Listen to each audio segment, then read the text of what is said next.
Welcome to Broadway Corner with Ashley Ha, where you can hear your favorite performers talk about how they got started, their careers, and everything in between. Make sure to follow me on Instagram and Spotify at Broadway Corner with Ashley Ha, and on my main Broadway account at Broadway_Corner on Instagram, TikTok, and YouTube. Thank you so much for listening. I hope you enjoy. What is my story? What is the story of me, Mr. Kim? My whole life I'm doing this store. Everybody knows store, they know me. This store is my story. And if I just sell store, then my story is over. Who is Mr. Kim? Nobody know that.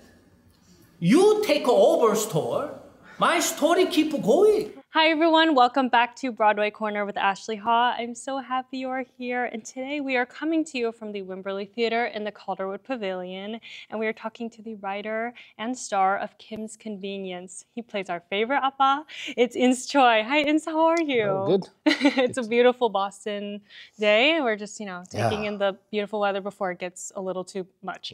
But you won't be here for, you will, have gone on to different locations for the tour, so thankfully you're spared from that. But to tell you a little bit about Ins Choi was born in Korea, but grew up and currently lives in Toronto, Canada with his wife and 2 children.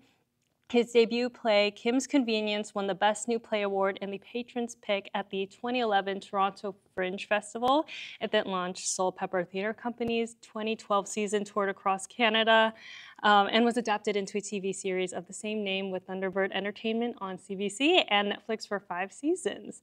So that's a lot of great stuff. Yeah. I mean, obviously, we're here, we're in the store. We've made it, and so excited to just chat with you about this gorgeous show that has touched so many lives. But before we get into that, how are you? How has Boston been treating you? Boston's great. We're here in the fall.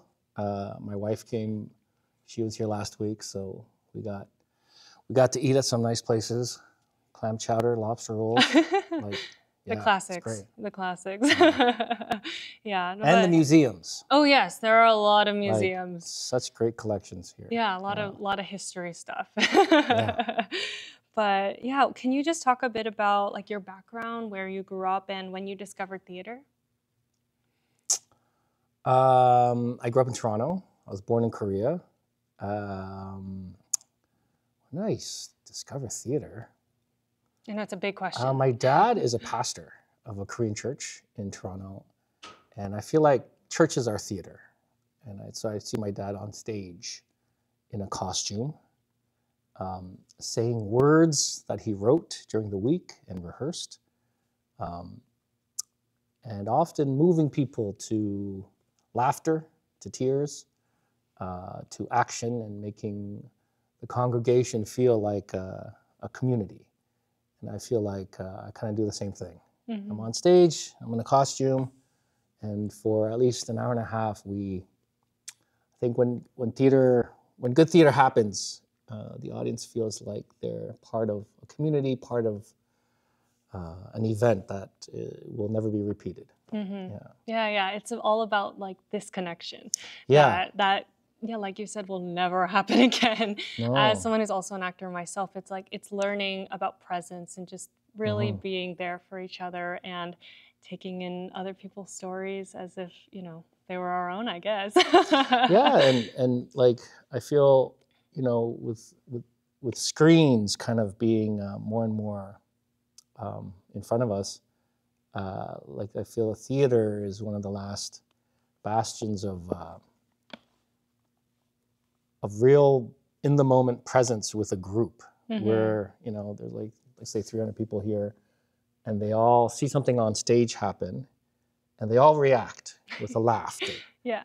And in that one instant, everyone's unified, and you're part of a big, you're part of an organism, and it's I don't know. I feel like it's more and more rare. These days to be part of an audience. I feel like I've heard people, you start breathing together too. It's something so basic as just that is we're all together experiencing a beautiful story.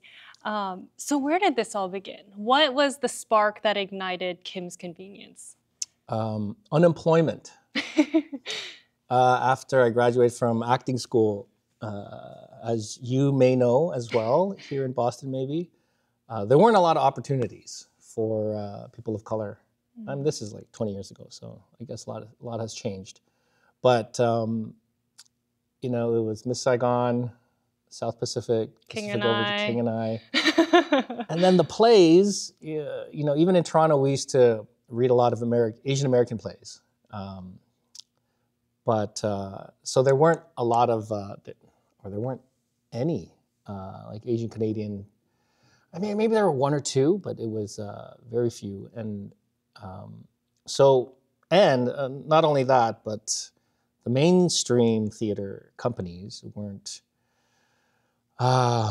looking to expand the color palette of their stages. So yeah, it was kind of a rude awakening. Because in university or college, you know, because you pay, they have to put you in a role. And so you play a lot of different characters and great characters.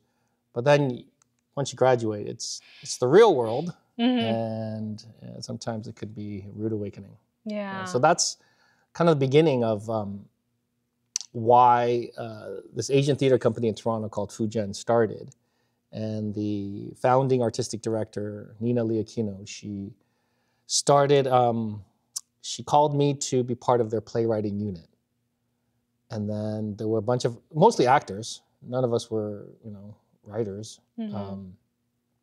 So we all wrote vehicles for ourselves.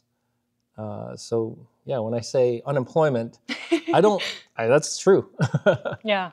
Well, it's when you are a person of color in the theater industry, it's the thing of people tell you all the time, like, write what you want to be in. Yeah. And you know, we see it with like people, you know, like Lin-Manuel Miranda writing in the Heights in Hamilton. And, you know, he got to play these roles because he was so connected to them as well. And same thing for you of, you know, first playing Jung and now playing Appa is you're getting to create maybe an opportunity, not just for yourself, but now for so many other people as well to take on these roles that have never been seen before. When have we ever seen a Korean American, like Canadian family on, you know, on a stage just existing? Still rare. Yeah, it's definitely still rare. And what a blessing every time we do get to see it. And just to have the legacy, I guess, of Kim's convenience just continue, I think over so many years has been amazing and fun. But you know what's funny? Here in Boston, I mean, specific to Huntington Theater, like Chris Grace was doing his one-person show, Sardines. Yes, just I closed. did see it. Was so great. Amazing. He's incredible. And then Lizard Boy? Lizard Boy, With KG. starring KG, like he's singing, playing cello. What the heck? Like, I know. so talented. Yeah. And I feel like, is Boston like all Asian theater happening? And Chuang Stage, Stage, you know, we know and love, and I've been a part of a few different things with them too. And so it's just... I was very encouraged. You know, it's like, well, Boston is changing. It's great. Yeah, continue. Hopefully even more. But for you, now that you're in the show, and now you're playing a whole new kind of character that you hadn't touched on maybe as deeply. What is like the favorite moment maybe to perform in the show? Or the favorite moment. Or just something that maybe even just in the past week has kind of caught your, like, made you think a little more. I mean, every night is different. I have 2 breaks in the show. There's 2 scenes where Appa's not part of this on stage, and so I appreciate those breaks. I go back, take a breather, and then I come back on. I don't know, I think maybe just the top of the show. You know, the show begins with Appa opening the store. So turns on the lights, puts things in, checks things, unlocks the door. And but before that, even the moment before, I'm backstage and I hear the audience.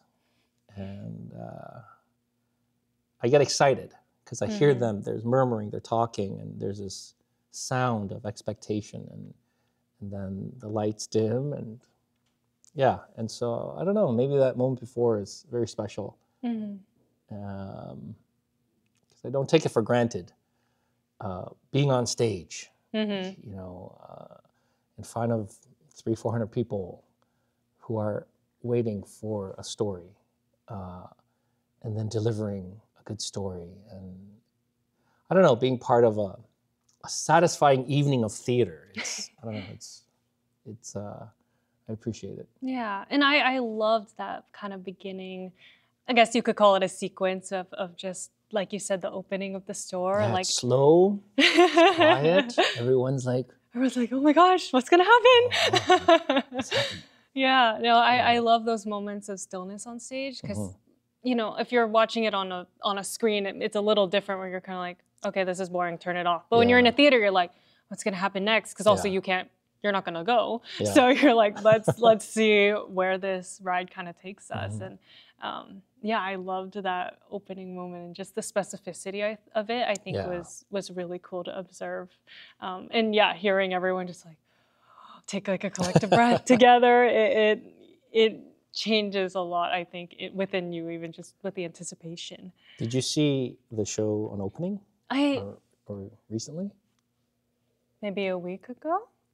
Honestly, I've been in rehearsals for so many things, and like doing. I'm Where are you actually rehearsing? I'm still a student at Boston Conservatory, and so just been doing a lot of readings and things. And recently, so like time is something that I can't pinpoint right now.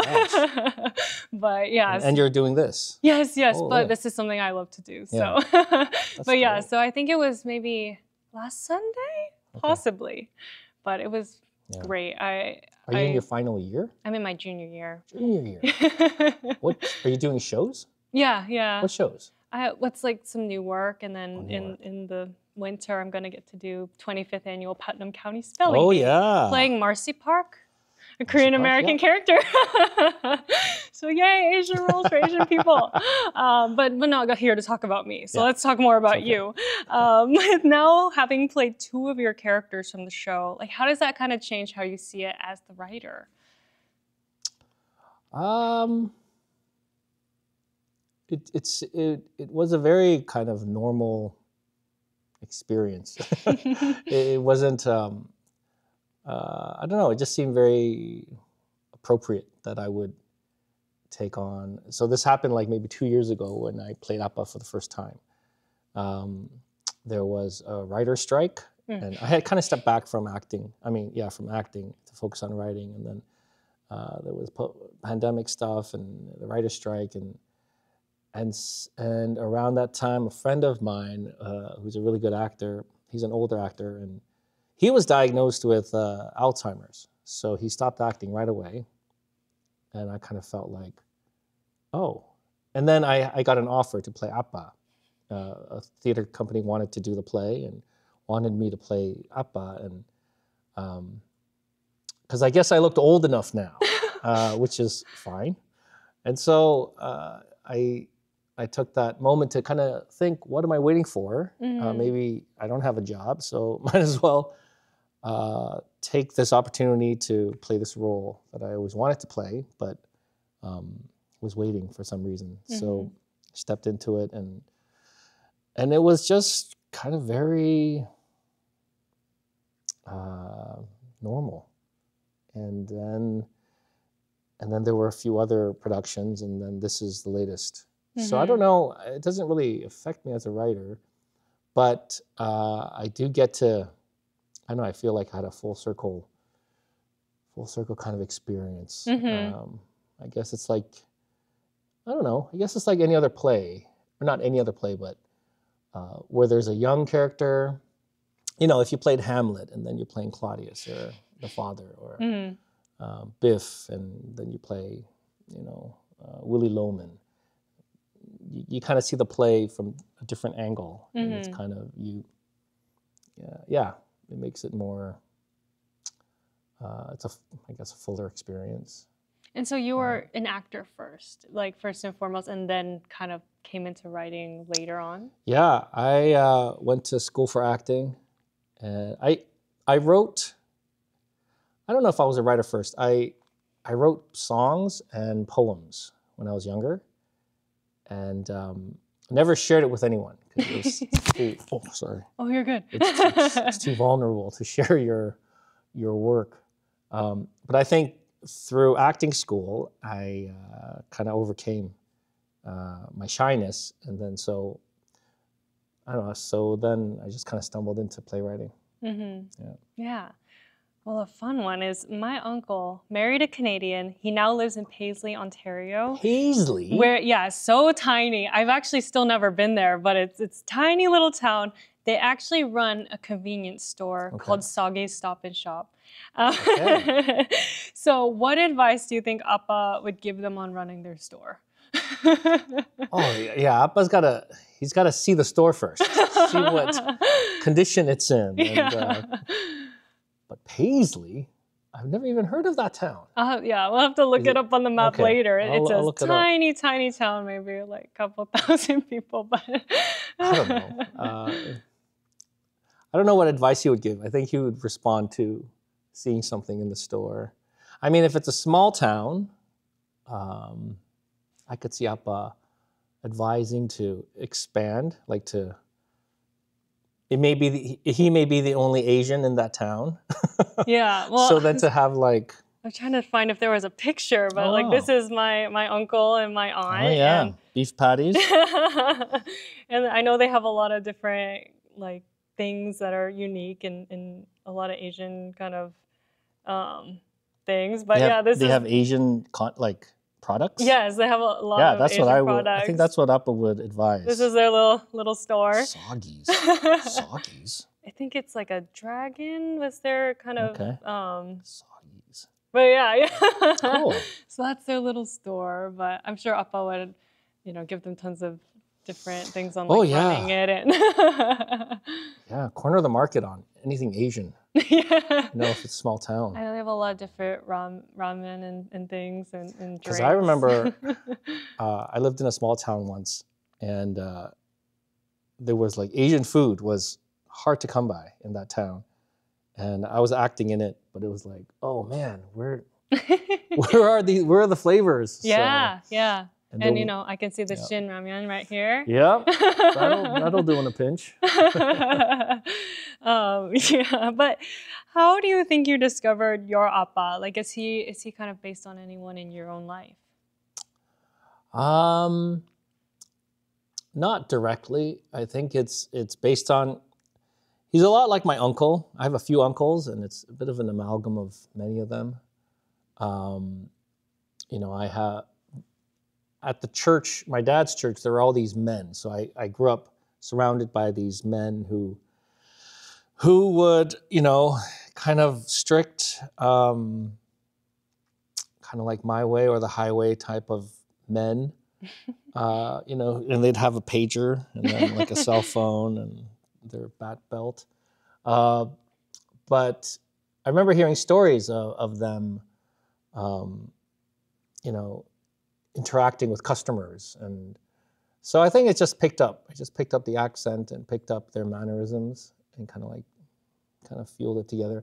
It's not really my dad. My dad's more peaceful and understanding. Yeah. And my dad's more of a listener. He's a really kind man.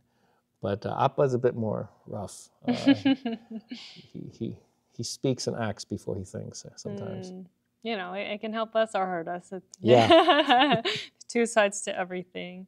And how are your real life Hapkido skills? Non-existent. Everything is, there was a fight choreographer who helped us out. But no. I just thought that was such a fun thing to kind of pull out for Appa. You're like, oh, what's he going to do now? Yeah, the thing about Hapkido, there's a famous master in Toronto, Master Huang. He's like legendary. He's a very small man. I met him once. He's a very small stature, and he does things, and huge guys are on their knees like that. And it's like, okay, the power of Hapkido when used well. Mm-hmm. Yeah. Appa wields the power in this show. And how has the audience reception changed throughout the 14 or so years since the play debuted? Surprisingly, or maybe unfortunately, I think it's kind of the same. It's been a similar I say unfortunately because I think there's a freshness to seeing an Asian family on stage. When it first debuted, it was like, wow, we haven't seen that before. An Asian family, intergenerational conflict, and it's comedy. 14 years later, it's still a rare sight to see an Asian family on stage. Yeah. The audience surprisingly hasn't, whatever state we go to or country. It's funny how people are very similar. Like they're more similar than they are different. Yeah. And whether we're in urban centers or like the prairies or the Maritimes, it's still about. I mean, at the core of it, it's still about a family and intergenerational. One generation's value being supplanted by another generation's value, but really about a family trying to express their love, but not knowing the right words or not knowing how. Mm-hmm. And it's also about a small family business, which, like many people, many cultures can relate to. So, yeah, well, it's the same. I think, yeah, anyone who leaves this show, it just kind of has like a warm, like profound kind of feeling that they're left with. I think it does so much for people. And I took a friend who had never really heard of the show or anything, like had no prior knowledge. I'd seen the entire TV show. So, I had stuff to go off, but she left being like, that was one of the best plays I've ever seen in my life. And I was like, yes, it is. 100%. And it touched her, even though she had like no previous experience. Yeah. I don't think she knows that many Koreans in real life, but it touches really anyone and everyone. And I think it's an easy play to watch. Mm-hmm. Some plays are very cerebral, or you have to know some theater jargon or know some legends or myths or Greek or Roman, whatever. But I feel like a first-time theater goer, if they see Kim's, they'll be like, "Oh, this is what theater is. I'm gonna watch another show." Because everyone knows what it's like to go to a convenience store. Yeah, you meet the audience where they are, and then take us on this profound journey where we're just learning so much about these characters and learning to just love them as much as they love each other. Yeah. And where did Appa's signature kind of goodbye phrase come from? That wasn't really meant to be a signature anything. It's just a phrase that comes up in the play, and then just got kind of adapted into the TV show, and then it became like a saying. It's like, whoa. But I feel like if you go to any convenience store and, if you say, okay, bye, or all right, you say something, then they may say, okay, see you. Yeah. And it's not like I never thought it would be a thing. No, it's definitely like when I think of Kim's, I definitely think of that. And it's one of the most like, just when you have something that is like tied to a character, I think it makes it so fun. And so what do you hope that like young Asian people who come to see the show like take from it if they are kind of budding theater people, like theater artists? Well, I don't know. I hope they're encouraged to see older Asians on stage. And it's like, oh, he did it? Well, maybe I could do it. Mm-hmm. Or she did it? Maybe I could do it. There is a place, I think, for Asians in the theater landscape of North America, and if there isn't, we make it. We make our place. Mm-hmm. So I hope younger theater artists, I hope they're encouraged that we're here in Boston, and that something like when I was in acting school, I remember my mom saying, my parents were very supportive. But my mom worried that she worried about how am I going to feed myself. She looked out and she was like, "There's no Asian actors in Canada. There's no Asian actors on TV in theater. why do you want to do something or go somewhere where you're not wanted, Mm-hmm. or where there's no example? Mm-hmm. And so I don't know. I kind of feel like hopefully younger artists see us as the example, and then they can be encouraged and tell their mom, "See, there's some Asians on stage. I'm doing that. Oh, okay, good. Yeah, okay, yeah. we'll support you." Yeah, no, being an Asian in the arts is quite an experience. For me personally, I also have like pretty supportive parents Yeah. of they really were supportive of my dreams. But I know for a lot of people, like that just isn't an option. Yeah.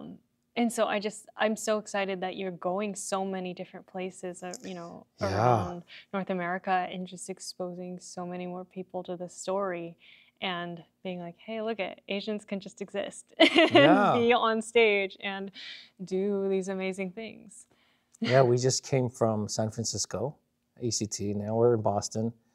And then we take a bit of a break for December and January. But then we're in Princeton, New Jersey in February, then West Palm Beach.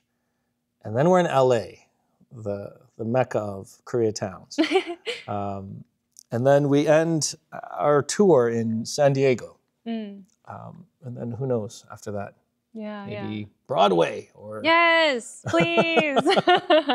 No, We'll see. hopefully my family will get to go see it in LA, because Oh. I'm from California. Okay. And so I keep telling my dad, I'm like, Dad, you have to see this, because we all watched the TV show over the Yeah. pandemic together. It was, I feel like everyone did. And then now I'm like, no, you have to see like it on stage and see these characters kind of brought to life in real life. You grew up in LA, but you came to Boston for school? Yeah, I grew up in Bakersfield, which is 2 hours north of Okay, LA. yeah. Not as many Asians there, Yeah. but my grandparents live in LA. But yes, I did come to Boston There's for a lot of good school. acting schools in California. I don't know. I All can't right. drive. I think that's Okay. it. Fair enough. I'll learn eventually, I think. But for now, the tea is my friend. But what does representation, I guess, mean to you, if you just had to sum it up? Representation. I don't know. I think, can you like narrow that question a bit, or come at it on a different Or what's angle? a feeling that you get when you either get to perform the show or you see other Asian artists on stage? Because for me, it's like, oh, I belong. Yeah, that's a great answer. Mhm. Watching Chris Grace share his story. I saw his show, audience full of white grandmothers. It was all white grandmothers and me. Mm-hmm. And they were all crying, and they were all with him. Mm-hmm. And I don't know, I love that Chris was was who we were relating through, and his family, and the stories that he told. Yeah, I guess I guess it is. It means that I belong. It means there are more than one's, authority or author to tell the story. Like there's more storytellers than what is typically, like a white male, white straight male, and to have a variety of standards, different standards of who get to share their story, and who, I think it just strengthens our society. Mm-hmm. So it's necessary. I think it's necessary. Mm-hmm. No, extremely. Yeah. I mean, it's why we stay in theater school and we don't drop out. And why we continue to do the things that we're doing is it's possible. Yeah, and also like when I was growing up, the only Asian males I saw on TV were Bruce Lee and David Suzuki. I don't know if you know David Suzuki. He's this environmental scientist in Canada. But that was it. Like, and that was like, okay, kung fu fighter or scientist. Those are my options. Yeah. But now, and more, it's like the next generation, there are more options. It's not just about math or fighting. Yeah. It could be about poetry. Mm-hmm. And if it could be about songwriting. It could be Phil Kim he won this Korean guy at the Olympics. He won the breakdancing guy, and it's like, oh, there's a new standard. Okay. Yeah. Okay, let's all start breakdancing. I think I'll have to take a few years and train for that. But yeah, I totally get what you mean. It's just we're having more of a scope of what Asians can do, and not having our little single story narrative of who we are. It's Janet's a photographer, and she has a lot of struggles with that. But it's like she's doing it, and she's doing the thing that no one wants her to do, but she loves it, and so she does it anyway. And so it's about taking those risks, because most of the time they're pretty worth it when you follow what you want to do. Yeah. And so what is kind of the main message that you hope people take from Kim's Convenience? I don't know. Yeah, when I write, I don't think about like a message or what I hope people leave with. But I know that people leave with thoughts of, for many Korean men who have a certain age, like my age, I feel like there are like father-son issues. There's a kind of ajoshi that we all know who were very like militant, or they were kind of strict and harsh a bit. And so there's a lot of unresolved some feelings, and so I feel like the people, at least Asian men of a certain age, they leave hopefully with resolved, or not resolved, but it makes them think about their life, it makes them think about their dad, their parents. Some audiences have shared that they reached out to their parents after the show because it made them rethink their arguments that they kind of saw on stage played out in front of them. Or I think beyond, I think essentially I want people to leave having been entertained, having been told a story well, have gone through an experience with the group, with the actors on stage, and satisfied. Yeah. Yeah, I know. For me, at least, like the audience, we were all laughing so much. I think I definitely left feeling a lot of like laughter, love, and then for a lot of people, healing as well. I think those are kind of the feelings that I was left with, of just these big emotions of the whole kind of scale, where you know, 1 minute you're laughing and 1 minute you're crying or whatnot, and you kind of cover all of it somehow in this 90-minute play, which is outstanding and a great feat. Thank you. Yeah, but last question to be kind of fun. If you had a snack or a food or anything you want that isn't already in the store that you would put in for your own store, what would it be? A snack? Oh man, I don't know. Or any food, any kind of food item or thing that you think would make the Kim's Convenience store even better. You know what? I had on opening night, someone gave us these chocolate coconuts. Not a coconut, like a chocolate. It's like a little disc. And it was from nearby here. Someone picked it up, and it had usually chocolate covered coconut. It's not enough chocolate. It's too much coconut. And the ratio's off. Yeah. It's got to be the right ratio. And there was enough chocolate to kind of like satisfy the coconut. So I'd put that in the store because that's a new thing I discovered here in Boston. I don't even know what it is, what it's called. We'll have to find it, track it down. You know, maybe a future production can include it. But yeah, like I'm looking around, I'm like, oh, I know it's fake, but it looks great. There's a lot of Canadian stuff here. Yeah, I know. you know, like things like coffee crisp. Mm-hmm. It's not here. Oh yeah, there it is.